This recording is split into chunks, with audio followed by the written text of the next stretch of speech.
Hey everyone, I'm back for another pretty quick gameplay. I've already checked it and it does include a bug in it, but I wanted to highlight something pretty cool that I thought happened in the game. It's not terribly close, and I know some of you guys don't like seeing the total blowout gameplays all the time, but I wanted to highlight how it is to think about your lines as soon as you see an opponent's commander. So I've made one edit to this deck. I cut the Brutalizer Exarch for Deranged Hermit, and I put Deranged Hermit in mostly because I wanted a different 5 instead of the 6, because 6 is almost always, like, Woodland Bellower is just so good, along with Kamal. Brutalizer Exarch really wasn't pulling his weight, because whatever I'm going to Exarch, I can almost always Woodland Bellower into Rex Sage and get rid of it. So I decided to cut the Exarch. It also doesn't add a lot of devotion for Nykthos, and add in the Deranged Hermit. And the reason being is most of the time, when I go to 5, I'm doing a double 5 by holding priority by holding the control button, activating Azuri up to 4, untapping him immediately, and then activating him up to 5. So his ability resolves twice while he's at 5 counters, meaning I get 2 5s and I skip the 4 slot. The only time I go for the 4 slot is if I'm against mono black and I want the Chameleon Colossus, if I'm really hurt for mana, and I get the Karametrus Acolyte, or I have a haste enabler letting me get Temur Sabertooth, so I can combo. And I built and I worked up to the combo because I knew I had the haste with Priest of Titania and was fetching elves the whole way. Or if I'm really terrified about a Wrath and I want to protect my board. So most of the time, you'll see me go 1, 2, 3, 5, 5, 6, 7, 8 for the chain, because 5 is the best slot because I have Seedborn Muse, which if I get Seedborn Muse on my turn, and I either have Quirion Ranger, Wirewood Symbiote, or Scrib Ranger still in my deck, at 6 I can get Bellower on their upkeep, as long as I have another tap effect, which I must have had to go to 5 twice, so I have 2 on-tap effects. I go from 5 on their upkeep, 6, 7, 8, and resolve Terrastodon on their turn right after I did put Seedborn into play on my turn. So my change was Deranged Hermit, mostly because I wanted to be able to put more power on board immediately, and he brings out 4 tokens. So this is my concession to still not having Avenger, which I just found out MTG Traders actually has up for now like 3, almost 4 tickets. I think it's like 3 and change.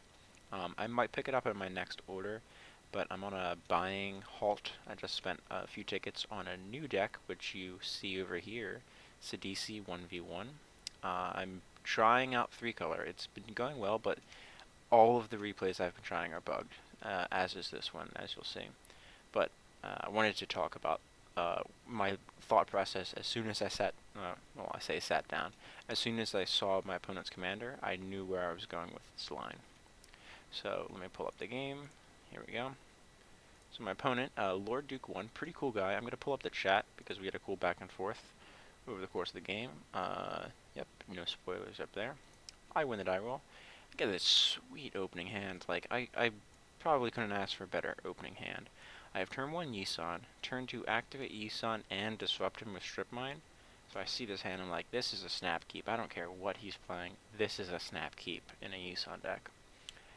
Especially with the Strip Mine and Mana Crypt here, plus the green mana. Like, if my opening hand was these 3 cards, I would love it.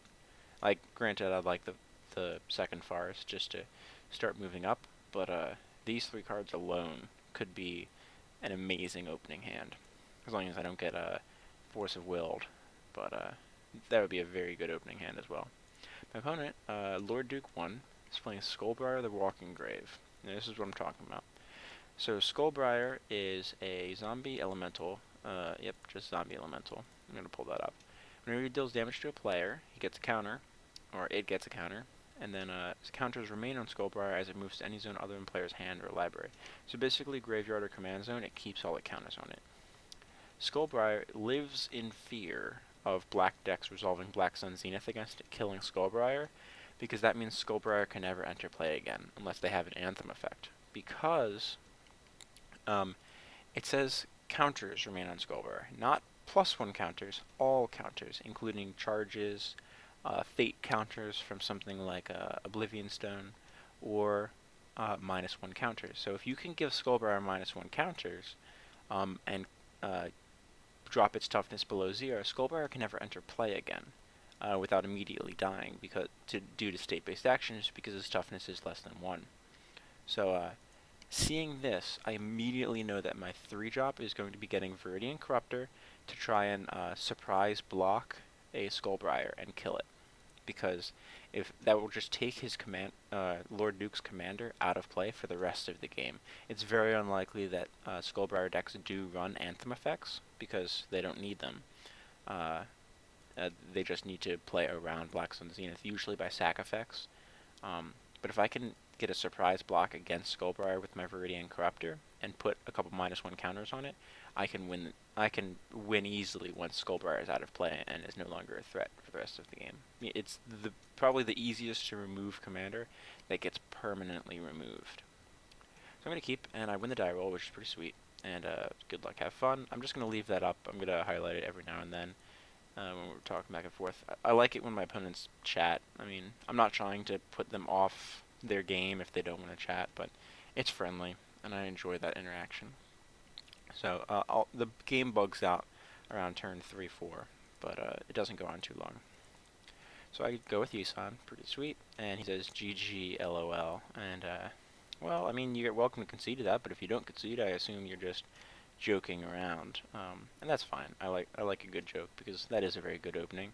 And of course, my opponent has the same opening, Mana Crypt, so at least we'll parity, but I got a commander on turn 1. He did not, or Lord Duke did not. Usually Skulbriar decks will play a thing, Mox Diamond, Lotus Petal, Elvish Spirit Guide, all of the free things that let Skulbriar come down on turn 1, and just start attacking immediately. Because they need colored mana, and Mana Crypt does not provide that. Granted, if Lord Duke opened Mana Crypt into Golgari's Signet, well, Skulbriar comes down turn 1 as long as there's a land to power the Signet. But, alas no, Whisper Silk Cloak, unblockable and Shroud, pretty good against a commander that grows. So that's fine. And I win my flip, and I joke a little bit about a massive typo. I'm just not paying attention to my keyboard. Pick up Nexus. I'm happy to have another land in my hand. I'm definitely going to strip mine here, because it keeps Skulbriar out of play for at least one more turn, because of the color requirements for Skulbriar. And Duke's very upset about that, so no big deal. And no temptation to attack with Skulbriar. Now, my thought process is, if I didn't have Crypt, and like this was turn 3 and we were all turns ahead, but Duke had Crypt, I would probably go for Revoker and turn off the Crypt, or turn off this Cloak. But I'm not worried about Revoker because Corruptor can destroy one of these things. So my plan is to Corruptor the Cloak in the Declare Attacker step, which is why I have the stop here. Normally I only set it in the block because I just like to skip through my opponent's turn if I'm not using Yisan. But I can destroy this with Lord Duke thinking that the attack is going to go freely. I destroy this and block with an infected creature to take Skulbriar out of play for good. So that's my plan right now. And they actually don't lose their flip. They win their first flip as well. So the bug shows up here, but it actually doesn't affect the gameplay. I'm the first one to lose my flip, and then we stay at parity basically the entire game. So I'm going to Yisan, and I go for the Sacro-Tribe Scout. I really just want to develop my lands into play, and I'm thinking I'm either going to get Priest of Titania or Scrib Ranger coming up next. So I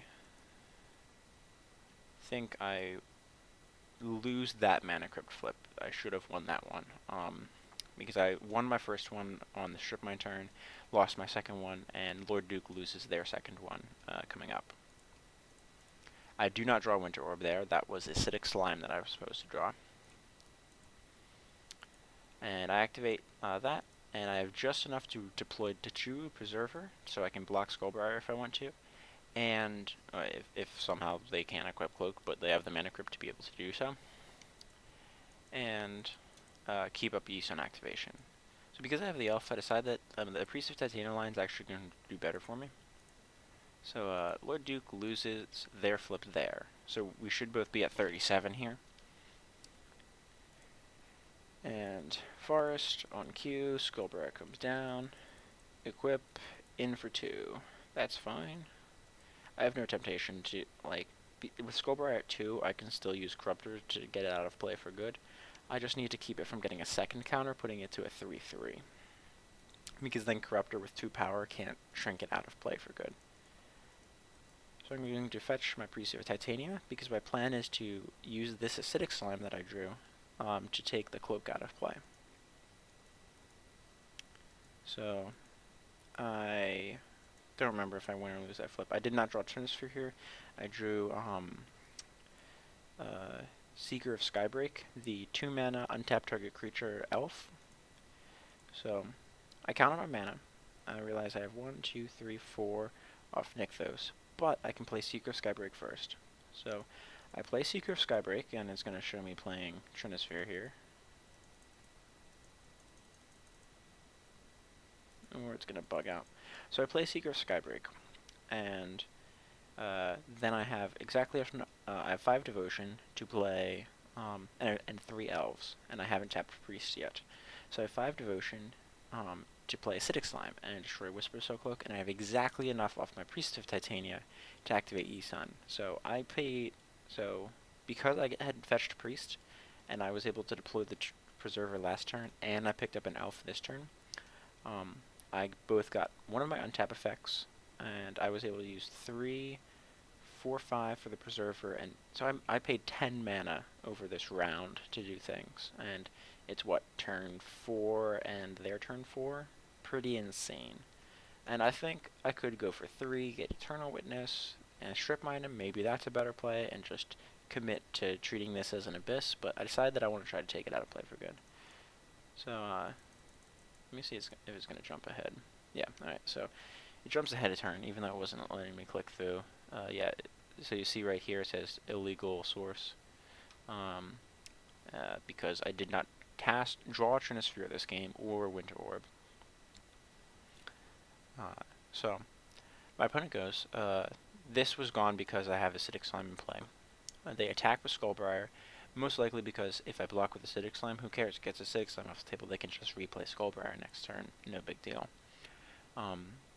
But I activate Priest for 3, drop Yisan in their declare attack step after Skulbriar is in the red zone, and activate Yisan, get my Viridian Corruptor, destroy their Mana Crypt, and block Skulbriar. Skulbriar has 0 counters, and here we go. He asked me why not a land again when I play Acidic Slime, and I'm very express joy that Skulbriar now auto dies if he tries to play it, and Corruptor actually destroyed his Mana Crypt as well. But this turn so Lord Duke did play another Swamp. So let me see if it jumps that far ahead. Nope. So it goes there. So Skulbriar is out of play. They don't really do anything. I start my turn, and Yisan's at 3. So I hold control. So I jump up to 4, and then immediately jump up to 5 before the ability resolves because I have Seeker Skybreak to untap it. I get my Deranged Hermit because I want to put bodies into play and close out the game as quickly as possible. And for this turn, I drew Temur Sabertooth. So I'm able to play Sabertooth, activate Yisan up to 5, get both Seedborn, Deranged Hermit, and then use Temur Sabertooth to bounce Deranged Hermit back to my hand so I can keep rebuying the ETB effect with Temur Sabertooth, which is another thing that I like about having Temur Sabertooth into Deranged Hermit as my line. If I want to actually do the 4-5, so I don't have to go for the haste, I can just go for the swarm with squirrels. And then on their upkeep, I activate Yisan so they played on their last turn they played Swamp, Solemn Simulacrum, got another Forest. Sorry about that. Before combat, because they have Mana Crypt there. So on their upkeep, I use Yisan up to 6, get Woodland Bellower, use Woodland Bellower, get Wirewood Symbiote, mostly because I wanted to be able to, it's a second way that I can rebuy Deranged Hermit, who is an elf. And I want that effect in play rather than bouncing Forest. Even though I could bounce the Forest and replay it with Sakura Tribe Scout, I want the secondary ability to protect or to keep reusing Deranged Hermit. And my plan is, if somehow they Wrath at instant speed, like Cycle, Decree of Pain, or something, I'm not quite sure how, I can use Temur Sabertooth and bounce the Wire with Symbiote to my hand, and at least have Symbiote plus Deranged Hermit in my hand to be able to do things. So, I get the Wire with Symbiote, untap Yisan with Seeker Skybreak, go up to 7, get Hornet Queen, use Symbiote, bounce Seeker of Skybreak to my hand, untap Yisan, because Priest tapped for exactly 9. Oh, sorry, Nykthos tapped for exactly 9. And then activate Yisan again, and go up to 8, get Big Papa, hit Swamp, Swamp, Forest, leave Lord Duke with a single Forest in play. I'm talking about, did I have the Slime in my hand from turn 1? I top decked it last turn, otherwise I would Viridian Corruptor, the Cloak, and then block. I'm talking about. It says Yisan's broken. Yisan should probably be banned if the format wants to be balanced, but the Rules Committee I don't think cares about making a balanced format. They care about making a format that fits what they want to do, which is play broken artifacts like Mana Crypt Soul Ring. So I'm going to capitalize on the fact that I get to play Mana Crypt Soul Ring in my deck that has a commander that has the 3 magic words, search your library. One of my favorite phrases to see on a card, search your library. And I give him the audible right before I activate Yisan for 8 if he wants to concede to the Terrastodon, which usually draws the concession anyway.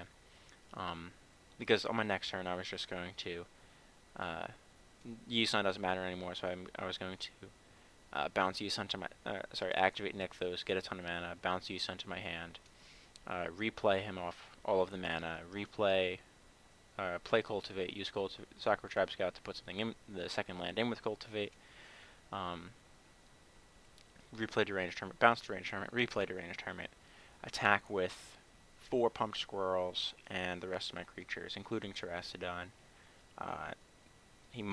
Lord Duke might triple block Terrastodon with the elephants, but it doesn't matter. They're at a single forest, maybe 2 lands if they played a land. And they revealed their hand to me at the end of the game. It was like Bajuka Bog, a couple lands. Because I destroyed the lands in upkeep in fear of something like Damnation because I was overextending. And that's just not a situation that I want to be in. But I know that Seedborn Muse will equal, as long as I have one of the other 3. If I went 3/5/5, I have at least one untap effect in play because I got it earlier, or I just drew it naturally like I did in this game, even though it doesn't show up. But if I went 3/5/5, I know that the Seedborn will also move up to Terrastodon in my opponent's upkeep. So I am always going to try to move up to Terrastodon. If I got a Sylvan Safekeeper in play, there's a chance that they might disrupt me because I'll have to give Yisan Shroud to protect him. I might miss something like Hornet Queen, but there's no way I'm missing Terrastodon unless they respond to my 6, activating for 6, because I have to have Woodland Bellower enter to get the second untap effect. Once I have both of those effects in play, I can stack those effects to move up in response to removal. So overall, I really liked this game. A pretty cool opponent. I liked the back and forth. Said you really didn't have to do that, and then that's why he revealed the hand at the end of the game, showing that he didn't have a Toxic Deluge or something. But short of something like, no, because I left him with a forest, or I left Lord Duke with a forest. Don't know if it's a guy. So they would need Swamp plus Soul Ring plus Toxic Deluge to deal with my board. And even doing that, they would kill all of their elephants also. And I would at least have 3 mana in play. But I had the Priest untapped to just bounce a ton to my hand with a Temur Sabertooth. So I was going to rebuild incredibly quickly. I have 3 lands and Mana Crypt. They were at a single forest. There's no way they're coming back from it, even if they have something like Damnation. So I know this video went a lot longer than I intended, but I did talk about the updates to the deck. The other one of which is I've added Dryad Arbor. I picked one up for not too bad, and I like having it just because that means Green Sun Zenith is also a mana dork in my opening hand, and it just effectively adds one more mana dork that I can keep in my opening hand, knowing that I can Dryad Arbor on turn 1 off the Green Sun. So Green Sun then moves to EFG right there. So 1, 2, 3, 4, 5, 6, 7, 8, depending. 9, 10, 11, 12.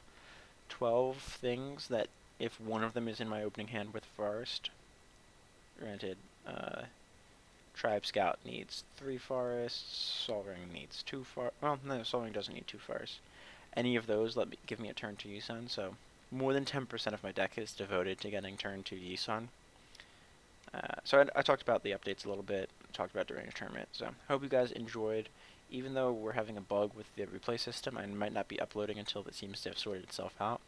But that'll give me time to work on my CDC list some and fine-tune it some more, because I'm definitely missing a lot of the really good bug effects, like Dark Confidant and Demonic Tutor. If you want to play any games, if you're hurting because you don't get to see any on my channel for a little bit, feel free to add me in-game. Just shoot me a message whenever you see me on and be like, hey, saw you on your channel. Wanted to see if you wanted to jam a couple games. I'm usually up for it. I also have 2 Pauper decks at the moment, and I have a Momir basic deck as well. But let me know. And I will see you on MTGO or see you on the next video. Have a pleasant one.